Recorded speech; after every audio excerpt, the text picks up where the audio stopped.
Hello everyone, welcome to my channel. இன்னைக்கு நம்ம வீடியோல TN சமச்சி 7th standard term 3ல exercise 2.3ல question number 1ல இருந்து 5 வரைக்கும் பார்க்க போறோம். இப்போ நம்ம first sum பார்த்தறலாம்.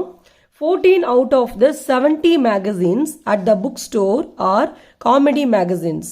What percentage of the magazines at the bookstore are comedy magazines? இப்போ இந்த क्वेश्चनல என்ன சொல்லிருக்காங்க அப்படினா ஒரு புக் ஸ்டோர் இருக்கு. அதில் டோட்டலாக 70 புக்ஸ் இருக்கு, மேகசின்ஸ் இருக்கு. அதில் 14 மேகசின்ஸ் காமெடி மேகசின்ஸ் அப்படின்னு சொல்கிறாங்க. இப்போ நம்ம என்ன கண்டுபிடிக்க போகிறோம் அப்படின்னா அந்த காமெடி மேகசின்ஸோட பெர்சன்டேஜ் கண்டுபிடிக்க போகிறோம். ஓகே, இப்போ நம்ம சொல்யூஷன் போயிடலாம். இப்போ பெர்சன்டேஜ் வேணும்னா ஃபர்ஸ்ட் நம்ம அதோட ஃப்ராக்ஷன் கண்டுபிடிச்சிக்கலாம். அதுக்கப்புறம் அதிலிருந்து நம்ம பெர்சன்டேஜ் கண்டுபிடிச்சிக்கலாம். ஓகே, அப்போ நம்ம இங்கே எழுதிக்கலாம் டோட்டல் நம்பர் ஆஃப் மேகசின்ஸ்.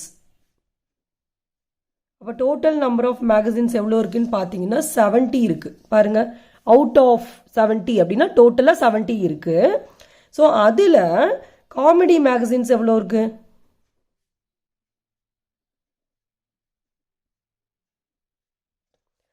முன்னாடி நம்பர் ஆஃப்னு போட்டுக்கோங்க. நம்பர் ஆஃப் காமெடி மேகசின்ஸ் எவ்வளோ இருக்குன்னு பார்த்தீங்கன்னா 14. ஓகே, அப்போ இதோட ஃப்ராக்ஷன் நம்ம கண்டுபிடிக்க போகிறோம். அப்போ இங்கே எழுதிக்கலாம் இட்ஸ் ஃப்ராக்ஷன். அப்போ ஃப்ராக்ஷன் எப்படி கண்டுபிடிக்கிறது? காமெடி மேகசின்ஸோட total by total number of magazines. அப்போ 70. புரிஞ்சுதா? அவுட் ஆஃப் 70ல காமெடி மேகசின்ஸ் 14 இருக்கு. இப்போ இதோட ஃப்ராக்ஷன் நம்ம கண்டுபிடிச்சிருக்கோம். அப்போ இதோட பர்சன்டேஜ் நமக்கு வேணும் இல்லையா? அப்போ எப்படி கண்டுபிடிக்கிறது அப்படின்னா அடுத்த லைன் எழுதிடலாம் it's percentage equal to percentage வேணும் என்ன பண்ணுவோம்? ஃப்ராக்ஷன் எழுதி இன்டூ 100% எழுதுவோம் இல்லையா? ஃப்ராக்ஷன் எழுதி அதை 100ஆல் மல்டிப்ளை பண்ணும்போது நமக்கு பர்சன்டேஜாக அது மாறிடும். இப்போ கேன்சல் பண்ணிடலாம். பாருங்கள், ஒரு ஜீரோக்கு ஒரு ஜீரோ நான் கட் பண்ணிட்டேன். 1 7s are 7, 2 7s are 14. அப்போ 2 into 10 நீங்கள் மல்டிப்ளை பண்ணிட்டீங்கன்னா உங்களுக்கு 20% கிடச்சிருக்கு. இதுதான் நம்மளோட ஆன்சர். நெக்ஸ்ட் கொஸ்டின் நம்பர் 2 பார்த்தலாம். A tank can hold 50 liters of water. At present, it is only 30% full. How many liters of water will fill the tank so that it is 50% full? இப்போ இந்த கொஸ்டின்ல என்ன சொல்லியிருக்காங்க அப்படின்னா ஒரு tank இருக்கு, அதோட கெப்பாசிட்டி 50 லிட்டர்ஸ் அப்படின்னு சொல்றாங்க. இப்போ அந்த டேங்க்ல 30% ஆஃப் வாட்டர் ஃபில் பண்ணிட்டாங்க. இனியும் எவ்வளோ வாட்டர் அதில் ஃபில் பண்ணணும், அது 50% ஆகணும் அப்படின்னா எவ்வளோ வாட்டர் ஃபில் பண்ணணும் அப்படின்னு கேட்குறாங்க. அப்போ இந்த சம்மில் பார்த்தீங்கன்னா ஃபர்ஸ்ட் அவங்க என்ன கொடுத்துருந்தாங்க? Capacity of the tank. Capacity of the tank என்னன்னு பார்த்தீங்கன்னா 50 லிட்டர்ஸ். ஓகே, அடுத்து நம்ம எழுதிடலாம் percentage of water to be filled. அப்படின்னா என்ன அர்த்தம் அப்படின்னா எவ்வளோ பர்சன்டேஜ் ஆஃப் வாட்டர் அதில் இன்னும் ஃபில் பண்ணணும் அப்படின்னு கேட்குறாங்க. இப்போ அவங்க என்ன சொல்கிறாங்க? 50% ஃபில் ஆயிருக்கணும் அப்படின்னு சொல்கிறாங்க. அப்போது 50%ல இருந்து இப்போ அட் ப்ரெசன்ட் எவ்வளோ பர்சன்ட் ஃபில் ஆயிருக்குன்னு பார்த்தீங்கன்னா 30% ஃபில் ஆயிருச்சு. ஓகேயா? அப்போ 50ல இருந்து நீங்கள் 30 மைனஸ் பண்ணுற போது உங்களுக்கு என்ன கிடைக்குதோ அவ்வளோ பர்சன்டேஜ் ஆஃப் வாட்டர் இனியும் ஃபில் பண்ணணும் அப்படின்னு அர்த்தம். எதுக்காக அப்படின்னா 50% ஆகிறதுக்காக. ஓகே, இப்போ இந்த கொஸ்டின்ல என்ன சொல்றாங்கன்னா அந்த கெப்பாசிட்டி ஆஃப் த டேங்க் 50 லிட்டர்ஸ்ன்னு சொல்லிட்டாங்க. அது 50% நம்ம ஃபில் பண்ணணும். ஏற்கனவே 30% ஃபில் பண்ணிட்டோம். அப்போ இன்னும் எவ்வளோ பர்சன்ட் ஃபில் பண்ணணும்? 50ல நீங்கள் 30 மைனஸ் பண்ணிட்டீங்கன்னா உங்களுக்கு எவ்வளோ வருதோ அவ்வளோ பர்சன்ட் ஃபில் பண்ணணும். ஓகே, இப்போ பர்சன்டேஜ் கண்டுபிடிச்சிட்டோம். அடுத்து இவங்க கொஸ்டின்ல பாருங்க பர்சன்டேஜ் கேட்கல, ஹவு மெனி லிட்டர்ஸ் அப்படின்னு கேட்குறாங்க. ஓகே, அப்போ நம்ம என்ன பண்ணணும்? அது எவ்வளோ குவான்டிட்டிங்கிறத கண்டுபிடிக்கணும். அப்போ நம்ம எழுதிக்கலாம் quantity of water to be filled equal to அப்போ 20%ங்கிறது எவ்வளோங்கிறது கண்டுபிடிக்கணும். ஓகே, இந்த 20% ஆஃப் எது வரும்? டோட்டல் கெப்பாசிட்டியில். ஓகே, டோட்டல் கெப்பாசிட்டியில் 20% எவ்வளோங்கிறது கண்டுபிடிக்க போகிறோம். அப்போ இங்கே எழுதிக்கலாம் 20% ஆஃப் 50 லிட்டர்ஸ். ஏன்னா அந்த டேங்கோட கெப்பாசிட்டி 50 லிட்டர்ஸ் அவங்க கொடுத்துருக்காங்க. இப்போ இந்த 20%ங்கிறது நம்ம எப்படி எழுதுறோம் அப்படின்னா 20/100ன்னு எழுதுறோம். ஏன்னா 20 அப்படி எழுதிட்டோம், பெர்சன்டேஜுக்கு பதிலாக by 100ன்னு எழுதுவோம். ஆஃப்னா இன்டூ, அடுத்து இந்த 50 எடுத்து எழுதிக்கோங்க. இப்போ நான் கேன்சல் பண்ண போறேன். இந்த ஜீரோக்கு இந்த ஜீரோ நான் கேன்சல் பண்ணிடுறேன். அப்புறம் 1 5 5, 2 5 10ன்னு கிடைச்சிருக்கு. அதுக்கப்புறம் இந்த ரெண்டு நம்பரையும் நான் 2 டேபிள் கேன்சல் பண்றேன். 1 2 2, 10 2 20. அப்போ நம்மளோட ஆன்சர் என்னன்னு பார்த்தீங்கன்னா 10 × 1 10 by 1 போடணும்னு அவசியம் இல்லை. ஸோ நம்மளோட ஆன்சர் வந்து 10 liters. அப்போது 50% ஆஃப் வாட்டர் ஃபில் ஆகிறதுக்கு இனியும் 10 லிட்டர் வந்து அதில் நம்ம ஃபில் பண்ணணும். ஓகே, நெக்ஸ்ட் சம் பார்த்தலாம். நெக்ஸ்ட் தேர்ட் சம் பார்த்தலாம். Karun bought a pair of shoes at a sale of 25%. If the amount he paid was ₹1000, then find the marked price. இப்போ இந்த கொஸ்டின்ல என்ன சொல்லியிருக்காங்க அப்படின்னா, கருண் அப்படிங்கிறவர் வந்து ஒரு ஷூஸ் வந்து வாங்குறாரு. 25% சேல் அப்படின்னு என்ன அர்த்தம்னா 25% டிஸ்கவுண்ட்ல ஒரு ஷூ வந்து அவர் வாங்குறாரு. அவர் வந்து 1000 rupees கொடுத்து அந்த ஷூ வாங்கிட்டு வராரு. அப்போ அந்த ஷூவோட மார்க்டு பிரைஸ் என்ன அப்படின்னு கேட்குறாங்க. இப்போ நம்ம வந்து ஒரு ஷாப் வந்து போகிறோம். ஓகே, ஒரு டாய் வந்து வாங்க போகிறோம். அந்த டாய்க்கு வந்து ஒரு ரேட் வந்து அவங்க ஃபிக்ஸ் பண்ணியிருக்காங்க. அந்த ரேட்டை தான் வந்து நம்ம மார்க்டு ப்ரைஸ்ன்னு சொல்லுவோம். ஓகே, இப்போ நம்மக்கிட்ட அவங்க 25% டிஸ்கவுண்ட் தரேன் அப்படின்னு சொல்கிறாங்க. 25% டிஸ்கவுண்ட் தர்றாங்க. இப்போ நம்ம எந்த அமௌண்ட் கொடுத்து நம்ம இதை வாங்கிட்டு வருவோம் அப்படின்னா, இந்த மார்க்டு ப்ரைஸ் இருக்கு இல்லையா, அதாவது இந்த டாயில் வந்து ஒரு ப்ரைஸ் வந்து மார்க் பண்ணியிருக்காங்க இல்லையா, அதை தான் மார்க்டு ப்ரைஸ்ன்னு சொல்லுவோம். ஸோ அதில் 25% வந்து எவ்வளோ அப்படின்னு நம்ம கண்டுபிடிக்கணும். அதை தான் வந்து நம்ம டிஸ்கவுண்ட்டுன்னு சொல்லுவோம். ஓகே, டிஸ்கவுண்ட்டுங்கிறது என்னது? 25% ஆஃப் இந்த மார்க்டு ப்ரைஸ். ஓகே, அது எவ்வளோன்னு கண்டுபிடிச்சிட்டு அந்த டிஸ்கவுண்ட்டை கொண்டு போய் இந்த மார்க்டு ப்ரைஸில் மைனஸ் பண்ணதுக்கப்புறம் நமக்கு என்ன கிடைக்குதோ அந்த அமௌண்ட் கொடுத்து தான் நம்ம இந்த டாய் வந்து வாங்கிட்டு வருவோம். ஓகே, அந்த அமௌண்ட்டை தான் நம்ம செல்லிங் ப்ரைஸ்ன்னு சொல்லுவோம். அதுதான் இந்த கொஸ்டினில் கொடுத்துட்டாங்க 1000 rupeesன்னு சொல்லிட்டு. அப்போ இந்த 1000ங்கிறது நமக்கு எப்படி கிடைச்சிருக்கும்? மார்க்டு ப்ரைஸில் இதை வந்து மைனஸ் பண்ணணும். மார்க்டு ப்ரைஸில் டிஸ்கவுண்ட் அமௌண்ட் வந்து மைனஸ் பண்ணுறப்ப தான் அந்த 1000 rupees வந்து நமக்கு கிடைச்சிருக்கும். ஓகே, இப்போ அதான் நம்ம இங்கே எழுத போகிறோம். இங்கே பார்த்தீங்கன்னா நமக்கு மார்க்டு ப்ரைஸ் தெரியாது. ஸோ நமக்கு அந்த மார்க்டு ப்ரைஸ் வேணும் இல்லையா, அதனால நம்ம அது எக்ஸ்ன்னு எடுத்துக்கலாம். ஓகே, அப்போ எழுதிக்கலாம் let marked price equal to x. Okay, ஏன்னா இது இருந்ததுன்னா தான் இதுலேருந்து நம்ம இந்த டிஸ்கவுண்ட் அமௌண்ட்டை மைனஸ் பண்ண முடியும். அதனால நம்ம marked price equal to x அப்படின்னு நம்ம எடுத்துட்டோம். இப்போ அதுக்கடுத்து நம்ம டிஸ்கவுண்ட் அமௌண்ட் வந்து கண்டுபிடிக்க போகிறோம். இப்போ டிஸ்கவுண்ட் அமௌண்ட் எப்படி கண்டுபிடிக்கிறது அப்படின்னா, நான் இங்கே தான் சொன்னேன் 25% ஆஃப் மார்க்டு ப்ரைஸ் அப்படின்னு நான் சொன்னேன். ஏன்னா இங்கே அவங்க வந்து 25% டிஸ்கவுண்ட் வந்து கொடுக்குறாங்க. அப்போ 25% ஆஃப் மார்க்டு ப்ரைஸ் நம்ம இங்கே என்ன எழுதியிருக்கோம்? எக்ஸ்ன்னு எழுதியிருக்கோமா? அப்போ 25% ஆஃப் எக்ஸ்ன்னு நம்ம எழுதிக்கலாம். இப்போ இந்த 25%ங்கிறது எப்படி எழுதலாம்? 25%க்கு பதிலாக by 100ன்னு எழுதிக்கலாம். ஆஃப்னா இன்டூ, அப்புறம் இது எக்ஸ் எடுத்து எழுதிக்கோங்க. இப்போ இது ரெண்டும் நம்மளால கேன்சல் பண்ண முடியும். 25 டேபிளில் 125 25 425 வந்து 100. அப்போ 1/4 இன்டூ எக்ஸ்ன்னு நமக்கு கிடைச்சிருக்கு. இதுதான் வந்து டிஸ்கவுண்ட் அமௌண்ட். இப்போ இந்த டிஸ்கவுண்ட் அமௌண்ட்டை கொண்டு போய் நீங்கள் இந்த மார்க்டு ப்ரைஸோட மைனஸ் பண்ணுறப்ப தான் உங்களுக்கு இந்த 1000 வந்து கிடைக்கும். ஓகே, இப்போ அதான் நான் எழுத போகிறேன்.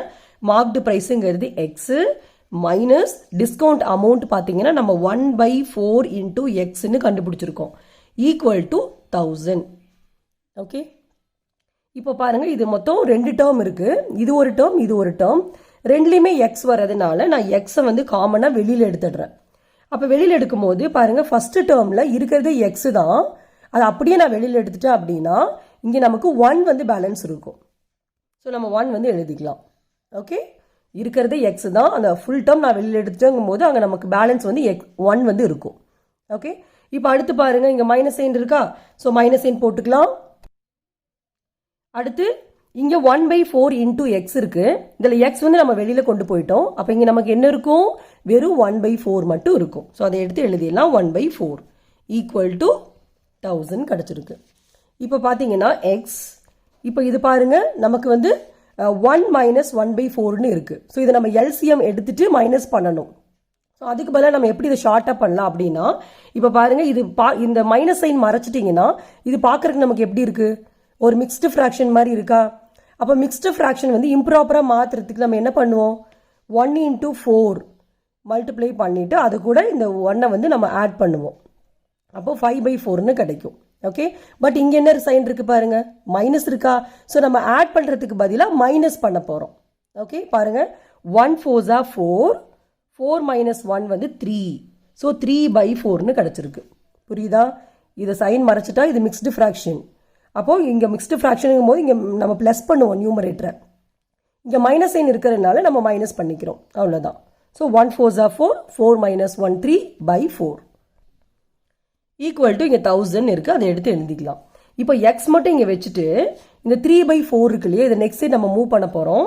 அப்போது இங்கே வந்து 1000 இருக்குது. அப்போ 3 வந்து இங்கே நியூமரேட்டரில் இருக்குது, நெக்ஸ்ட் சைட் நீங்கள் மூவ் பண்ணும்போது அது டினாமினேட்டர் போயிடும். ஓகேயா, 4 பாருங்க இங்கே டினாமினேட்டரில் இருக்கா, அப்போ நெக்ஸ்ட் சைட் நீங்கள் மூவ் பண்ணும்போது இது நியூமரேட்டர் போயிடும்.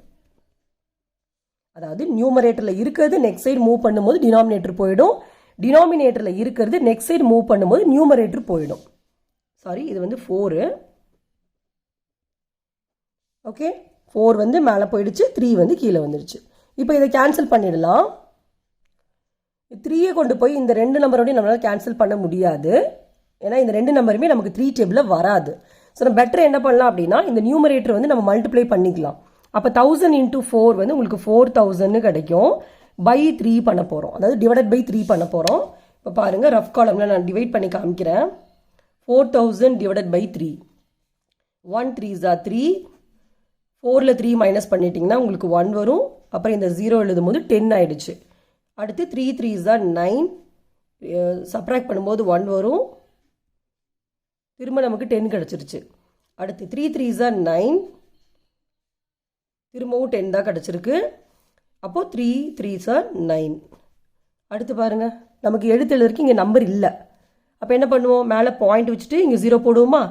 அப்போ என்ன பண்ணுவோம், திரும்பவும் 3 3s are 9. அடுத்து திரும்பவும் 3 3s are 9. அவ்வளோதான், இனி 3 ஃபுல்லாக கண்டினியூ ஆக போகுது. அப்போ நம்மளோட ஆன்சர் என்ன கிடச்சிருக்கு பாருங்கள், 1333.33ன்னு கிடச்சிருக்கு. ஓகே, இதுதான் நம்மளோட ஆன்சர். இப்போ நம்ம கண்டுபிடிச்சிருக்க வந்து மார்க்டு ப்ரைஸ். அப்போ எழுதிடலாம், therefore the marked price is,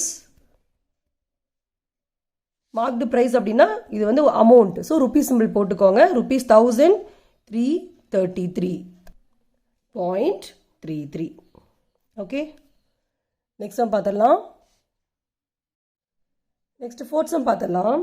An agent of an insurance company gets commission of 5% on the basic premium he collects.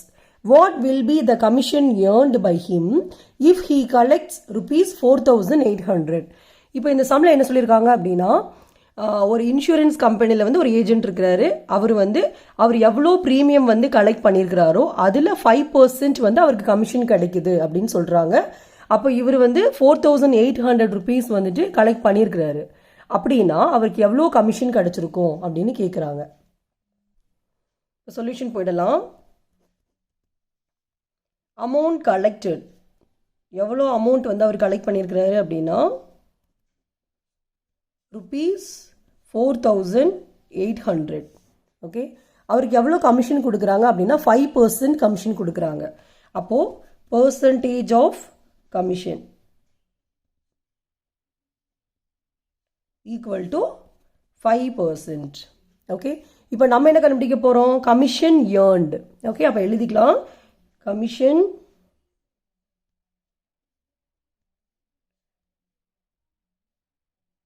Earned equal to, அப்போ எப்படி கண்டுபிடிக்கிறது அப்படின்னா இந்த 4800ல் 5% எவ்வளோ அப்படின்னு கண்டுபிடிக்க போகிறோம். அப்போ அதை நம்ம எப்படி எழுதுவோம் அப்படின்னா 5% ஆஃப் 4800. இது எப்படி எழுதுறது அப்படின்னா 5%க்கு பதிலாக பை 100ன்னு எழுதுவோம். ஆஃப்னா இன்டூ, அப்புறம் இந்த 4800 எடுத்து எழுதிக்கோங்க. இப்போ இந்த 20க்கு இந்த 20 நான் கட் பண்ணிடுறேன். இப்போ 5ஐயும் 48ஐயும் மல்டிப்ளை பண்ணிட்டோம்னா நம்மளோட ஆன்சர் வந்து கிடச்சிரும். இப்போ நம்மளோட ஆன்சர் என்னன்னு பார்த்தீங்கன்னா 240. இங்கே நம்ம கண்டுபிடிக்கிறது வந்து commission earn. So rupee simple வந்து நம்ம போட்டுக்கிறோம். ஓகே, நெக்ஸ்ட் சம் பார்த்துடலாம். நெக்ஸ்ட் 5th சம் பார்த்துடலாம். A biology class examined some flowers in a local grassland. Out of the 40 flowers they saw, 30 were perennials. What percentage of the flowers were perennials? இப்போ இந்த question என்ன சொல்லியிருக்காங்க அப்படின்னா, ஒரு biology கிளாஸில் ஒரு லோக்கல் கிராஸ்லேண்டில் இருக்கக்கூடிய அந்த ஃப்ளார்ஸ் எல்லாத்தையுமே வந்து அவங்க எக்ஸாமின் பண்ணியிருக்காங்க. அதில் வந்து டோட்டலாக அவங்க 40 ஃப்ளார்ஸ் வந்து பார்த்துருக்காங்க. அதில் 30 வந்து பெரினியல் ஃப்ளார்ஸ் அப்படின்னு சொல்கிறாங்க. பெரினியல்ஸ் அப்படின்னா என்னென்னா, அது அந்த செடி வந்துட்டு சீசனுக்கு சீசன் வந்து பூத்துட்டே இருக்கும். அது வந்து 2 இயர்ஸ்க்கு மேலே வந்து அந்த செடி வந்து உயிர் வாழும். அதை தான் நம்ம பெரினியல்ஸ் அப்படின்னு சொல்லுவோம். இப்போ நம்ம என்ன கண்டுபிடிக்க போகிறோம் அப்படின்னா, percentage of the flowers where perennials வந்து கண்டுபிடிக்க போகிறோம். அதாவது பெரினியல் ஃப்ளார்ஸோட பெர்சன்டேஜ் வந்து நம்ம கண்டுபிடிக்க போகிறோம். அப்போ பெர்சன்டேஜ் வேணும்னு நம்ம என்ன பண்ணுவோம்? First total number of floors எழுதுவோமா? அப்போ எழுதிக்கலாம் டோட்டல் நம்பர் ஆஃப் ஃப்ளார்ஸ். அப்போ டோட்டலாக அவங்க எவ்வளோ ஃப்ளார்ஸ் வந்து பார்த்துருக்காங்க அப்படின்னா 40 ஃப்ளார்ஸ் வந்து பார்த்துருக்காங்க. அதில் பெரினியல் ஃப்ளார்ஸ் எவ்வளோ அப்படின்னா 30. ஓகே, அப்போ நம்ம எழுதிக்கலாம் number of perennial flowers equal to 30. இப்போ கொஷின் நம்பர் 1 நம்ம அதே மாதிரி தான் போட்டிருந்தோம். டோட்டல் நம்பர் ஆஃப் மேகசின்ஸ், அதுக்கப்புறம் காமெடி மேகசின்ஸ் எவ்வளோன்னு எழுதிட்டு இதோட ஃப்ராக்ஷன் எழுதிட்டு அப்புறமா அதோட பெர்சன்டேஜ் வந்து கண்டுபிடிச்சிருந்தோம். ஓகே, பட் இங்கே வந்து நம்ம இந்த ஃப்ராக்ஷன் எழுதாமல் நம்ம டைரெக்டாக பெர்சன்டேஜ் வந்து கண்டுபிடிக்க போகிறோம். ஓகே, அது எப்படின்னு பாருங்க. Percentage of perennial flowers equal to, அப்போது பெர்சன்டேஜ் கண்டுபிடிக்கணும் என்ன பண்ணுவோம்? கண்டிப்பாக நமக்கு ஃப்ராக்ஷன் வேணும் இல்லையா? அப்போ ஃப்ராக்ஷன் நமக்கு எழுத தெரியணும். எப்படி எழுதணும் அப்படின்னா, ஒரு ஃப்ராக்ஷன் எழுதணும். அதில் டினாமினேட்டரில் பார்த்தீங்கன்னா டோட்டல் எழுதணும். டோட்டல் நம்பர் ஆஃப் ஃப்ளார்ஸ் வந்து 40. ஸோ 40 வந்து நம்ம டினாமினேட்டரில் எழுதிடுறோம். அதில் 30 வந்து பெரினியல்ஸ். ஸோ அதை நியூமரேட்டரில் நம்ம எழுதிக்கிறோம். ஓகே, அப்போ ஃப்ராக்ஷன் என்ன கிடச்சிருக்கு பாருங்க, 30/40ன்னு கிடச்சிருக்கு. ஓகே, நம்ம இதை வந்து பெர்சன்டேஜாக மாற்றணும்னு என்ன பண்ணுவோம்? இன்டூ 100 எழுதணும் இல்லையா? அப்போ இன்டூ 100 போடும் போதே அங்கே பெர்சன்டேஜ் சிம்பிளும் போட்டுக்கணும். ஓகே, இப்போ கேன்சல் பண்ணிடலாம். பாருங்கள், ஒரு ஜீரோக்கு ஒரு ஜீரோ நான் கேன்சல் பண்ணிடுறேன். 1 4s are 4, 25 × 4 வந்து 100. அப்போது 3யும் 25யும் மல்டிப்ளை பண்ணிட்டீங்கன்னா நமக்கு 75% கிடச்சிருக்கு. இதுதான் நம்மளோட ஆன்சர். இதில் நம்ம டைரெக்டாக வந்துட்டு பெர்சன்டேஜுக்கு போயிட்டோம். இல்லை நீங்கள் இந்த ஃபர்ஸ்ட் சம்மில் பண்ண மாதிரி நான் ஃபஸ்ட்டு ஃப்ராக்ஷன் எழுதிட்டு அதுக்கப்புறம் பெர்சன்டேஜ் எழுதிக்கிறேன் அப்படின்னாலும் நீங்கள் இது மாதிரியும் பண்ணிக்கலாம். இல்லை டைரெக்டாக நான் பெர்சன்டேஜ் எழுதிக்கிறேன்னா நீங்கள் பெர்சன்டேஜ் டைரெக்டாக எழுதிக்கலாம். இந்த மாதிரி புரிஞ்சுதா? Okay, that's all. தேங்க்யூ.